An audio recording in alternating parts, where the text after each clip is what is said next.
Hello everyone, कैसे हैं आप सभी। आई होप आप सभी अच्छे होंगे और अपने अपने काम में व्यस्त होंगे। सुबह होकर सबसे पहले मैं थोड़ा सा हालचाल अपने पौधों का लेती हूँ जो मैंने अपने कमरे में लगा रखे हैं, क्योंकि मुझे पौधे बहुत पसंद है, खासकर मनी प्लांट का पौधा। तो मैंने घर के हर कोने में मनी प्लांट लगा रखा है। उसके बाद मैं थोड़ी देर छत पे जाकर धूप लेती हूँ, वहाँ पे थोड़ी देर आराम से बैठती हूँ, क्योंकि अगर आपके दिन की शुरुआत अच्छी होती है तो पूरा दिन अच्छा ही जाता है। और सुबह सुबह मेडिटेशन करना, योगा करना, ये तो हमारे हेल्थ के लिए बहुत अच्छा होता है।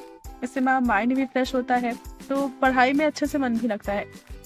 इतना करने के बाद फिर मैं बैठ गई अपनी पढ़ाई करने।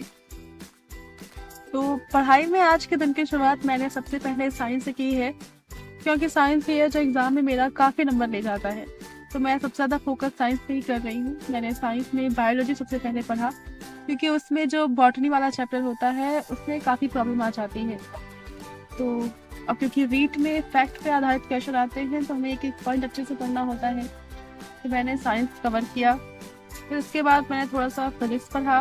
फिजिक्स में साउंड, लाइट, फोर्स और मोशन, जितने भी चैप्टर थे, ये जो भी टॉपिक है, उस सब का एक बार रिवीजन किया, क्योंकि ये सब मैंने एक बार ऑनलाइन पढ़ लिया है।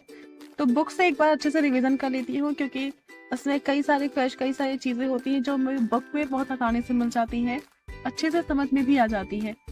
तो बुक से रिवीजन करना बहुत ज़रूरी होता है। तो मैंने ये सभी पढ़ लिया, और 1-2 घंटे पढ़ने के बाद, इसमें मैंने 1-2 घंटे में केवल साइंस ही पढ़ा है। साइंस पढ़ने के बाद फिर मैं नीचे जा रही हूँ। तो यहाँ नीचे मम्मी ने खाना बनाया है। खाने में थोड़ा सरसों का साग है, और साथ में यहाँ बगल में चाय बन रही है, और साथ में दाल भी है। दाल में आलू भी डाल रखा है, क्योंकि मेरे घर में सभी को साग पसंद नहीं है। तो जिनको साग पसंद नहीं है उनके लिए चोखा बन जाता है। तो जब चोखा में बनाना होता है, वैसे दाल में आलू छील के डाल देते हैं, तो उसका चोखा बन जाता है। उसके बाद नहा धो के खाना पीना खा लिया। उसके बाद मैं फिर से बैठ गई अपनी पढ़ाई करने। तो इस बार मैंने CDP खोला है, क्योंकि मुझे CDP में नेशनल करिकुलम फ्रेमवर्क 2005 ये टॉपिक अभी कवर करना था अच्छे से। तो मैंने NCF 2005 ये टॉपिक कवर किया, साथ में ही 1-2 टॉपिक और NEP 2020 जैसे जितने भी टॉपिक थे वो सब भी कवर कर लिया है। अब उसके बाद साथ में इंग्लिश भी पढ़ा। अभी तो बहुत सारी टॉपिक हैं, बहुत सारी चीज़ें हैं जो हमें पढ़नी है, क्योंकि एग्ज़ाम बहुत नज़दीक आ रहा है।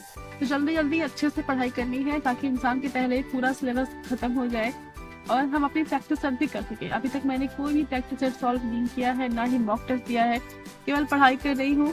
ये करने के बाद फिर कुछ दिनों बाद अपनी